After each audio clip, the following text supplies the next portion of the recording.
Kita ini hadis Nabi SAW riwayat Imam Muslim. Tadi itu riwayat Imam Muslim, ini juga riwayat Imam Muslim dan Imam Tirmidzi.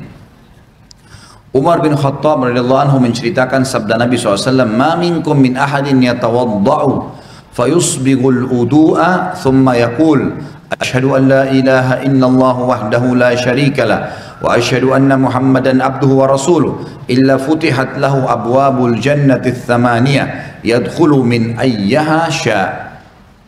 Tidak ada seorang pun dari kalian berwudu lalu menyempurnakan wudunya, kemudian mengucapkan asyhadu an la ilaha illallah wahdahu la syarikalah wa asyhadu anna Muhammadan abduhu wa rasuluh.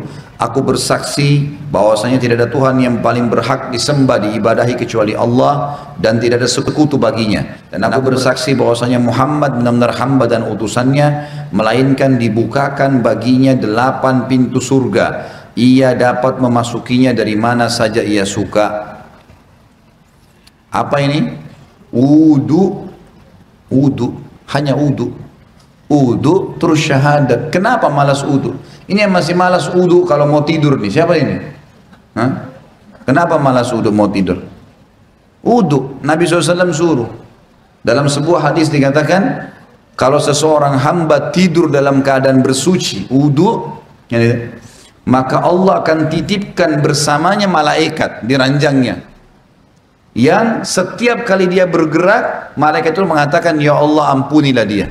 Balik kiri kanan lagi tidur, kita nggak sadar, malaikat minta, ya Allah ampuni, ya Allah rahmati. Dan Allah akan mudahkan dia kalau mau tidur. Kalau tidur wudu itu, mau bangun sholat malam Allah bangunin, mau bangun sholat subuh Allah bangunin. Kenapa nggak mau wudu nih? Kenapa malas wudu? Wudu ini kalau disempurnakan, diikuti dengan syahadat saja, habis itu masuk dari 8 pintu surga yang mana dia mau. Berapa menit tuh wudu? Balasannya bisa pilih pintu surga. Ya Allah yang ke-8 deh saya mau masuk nanti di akhirat. Hanya wudu. Wudu itu bukan cuma untuk sholat. Makanya para sahabat selalu wudu, batal wudu. Selalu, nggak pernah berhenti. Harus wudu. Tapi makna hadis ini adalah pelajaran pertama, Bapak Ibu sekalian, siapa yang berwudu dan menyempurnakan wudunya, penyempurnaan wudu adalah menjalankan seperti sunnah Nabi SAW. Ingat, yang paling pertama niat dalam hati mau wudu karena Allah perintahkan. Yang kedua, harus minimal tempat yang paling standar, minimal ya. Seperti misal wudu itu pergelangan tangan yang diperintahkan. Ini pergelangan tangan. Ini batas minimal. Penyempurnaannya adalah menyentuh semua batas minimal. Kurang sedikit wudunya nggak sah, sholatnya nggak sah. Makanya ada makna hadis menyempurnakan wudu. Maksudnya adalah menyempurnakan tempat minimal, dan kalau Bapak Ibu lebihkan jauh lebih baik. Sabda Nabi SAW, saya ingin sekali bertemu dengan saudara-saudara saya. Kata para sahabat, ya Rasulullah, kami saudara-saudara Anda. Kata Nabi SAW, bukan, kalian sahabat-sahabatku, saudara-saudaraku yang datang nanti sepeninggalku, kita-kita ini semua. Lalu sahabat faham, mereka berkata, ya Rasulullah, bagaimana Anda bertemu dengan mereka? Bagaimana Anda bisa mengenal mereka nanti? Karena ketemunya di hari kiamat. Kita ketemu dengan Nabi SAW kapan? Di hari kebangkitan, mahsyar. Bagaimana Anda mengenal mereka sementara Anda tidak mungkin kenal mereka, tidak pernah ketemu, mereka juga tidak pernah ketemu dengan Anda. Kata Nabi SAW, sungguh dari tempat-tempat wudunya umatku akan keluar cahaya yang terang. Dan tidak ada itu pada umat yang lain. Makna juga daripada hadis ini, kata ulama, adalah wudu itu hanya ada pada umat Muhammad SAW. Makna hadis itu karena dikatakan akan keluar cahaya dari tempat-tempat wudunya umatku. Maksudnya kalau umat-umat lain juga ada wudunya, berarti keluar cahaya juga. Sudah dibedain. Kata Nabi SAW, keluar nanti dari tempat-tempat wudu kita keluar cahaya semuanya. Dan bukankah seseorang yang memiliki kuda-kuda yang banyak bisa membedakan antara kuda-kuda itu bila ada kuda yang keempat kakinya berbulu warna putih, warna apapun badannya, tapi keempat tangannya kakinya itu berwarna ada bulu putihnya. Riwayat lain dikatakan keempat kakinya dan bagian dahinya, rambut di bagian dahinya berwarna putih. Pasti bisa dibedakan, oh ini kuda lain, karena warnanya kombinasi putih sama yang lainnya. Maka begitu pula saya akan membedakan umatku.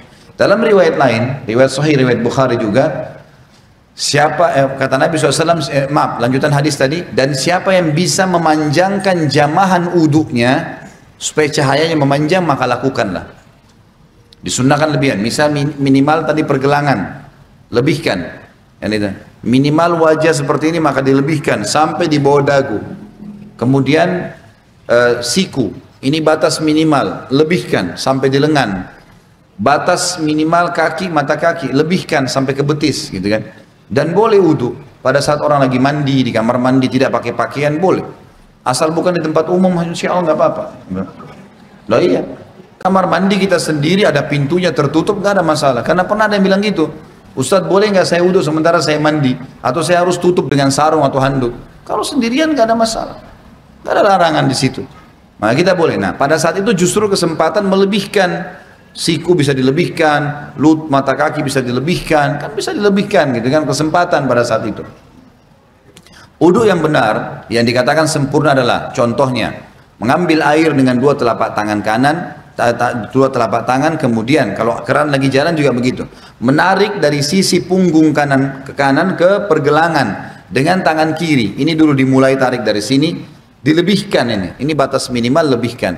Kemudian tangan kanan menarik untuk tangan kiri juga sampai lebih dari batas minimal sampai ke sini kurang lebih. Kemudian baru mempertemukan antara punggung dalam dua-duanya dan menyelat-nyelatkan di antara dua jari. Karena ini sunnah, Nabi SAW menyuruh menyelat-nyelatkan. Jadi ini baru satu ya, ini baru satu. Ini baru satu. Kemudian diulangin, pelan-pelan, sempurnakan. Balasannya hanya sempurnain ini, syahadat masuk surga. Buru-buru, gitu kan. Pelan-pelan, 1, 2, sampai 3 selesai. Yang selanjutnya, mengambil air di telapak tangan, kemudian memasukkan setengahnya ke mulut sambil kumur-kumur, sisanya dihirup di hidung.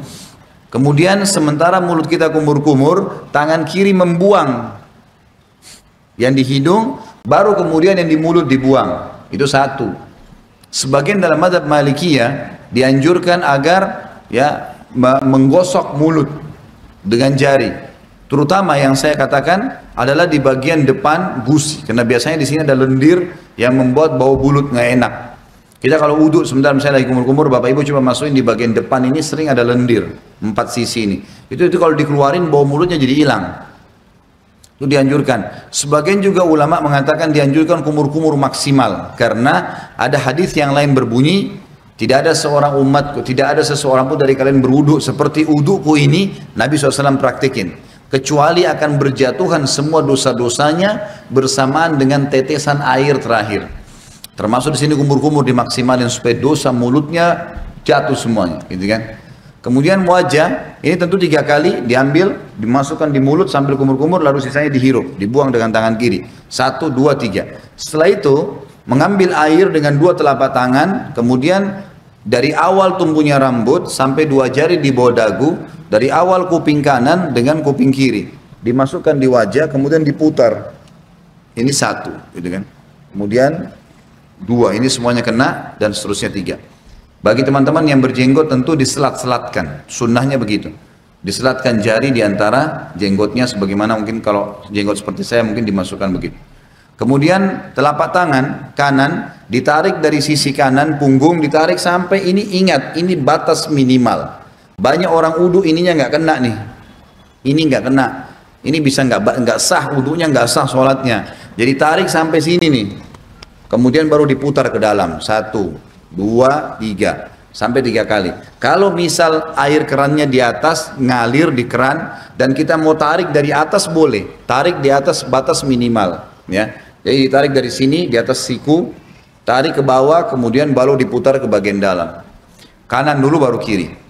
Setelah itu baru kepala. Kepala ini diambil air. Sunnah Nabi SAW ditarik dari awal kepala sampai ke tengkuk, ya, sampai ke batang leher. Kemudian ditarik lagi ke atas kembali. Lalu jari telunjuk masuk ke dalam lubang, ibu jari mutar di belakang. Satu, ya. Ini satu-satunya yang dilakukan satu kali saja. Kalau semua tadi anggota tubuh, telapak tangan, tangan sampai siku, wajah, ini semua tiga kali. Kumur-kumur, bersihkan hidung semua 3 kali. Kecuali kepala cuma sekali. Bagi ibu-ibu yang rambutnya panjang, ditarik sampai ke tengkuk, lalu ditepuk-tepuk ke atas. Sampai kembali ke depan, baru kemudian masuk ke sini, baru diputar.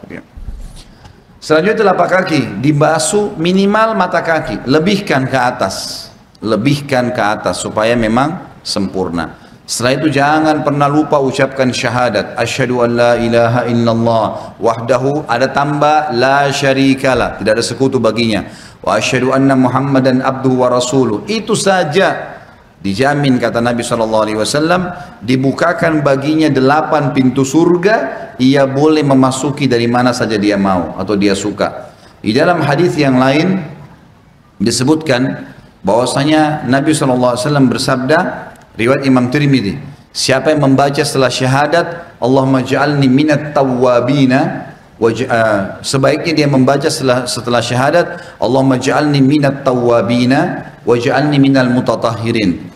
Ya Allah, jadikanlah saya selalu orang-orang yang bertaubat, dan jadikan saya orang-orang yang selalu bersuci, bersih. Allahu a'lam.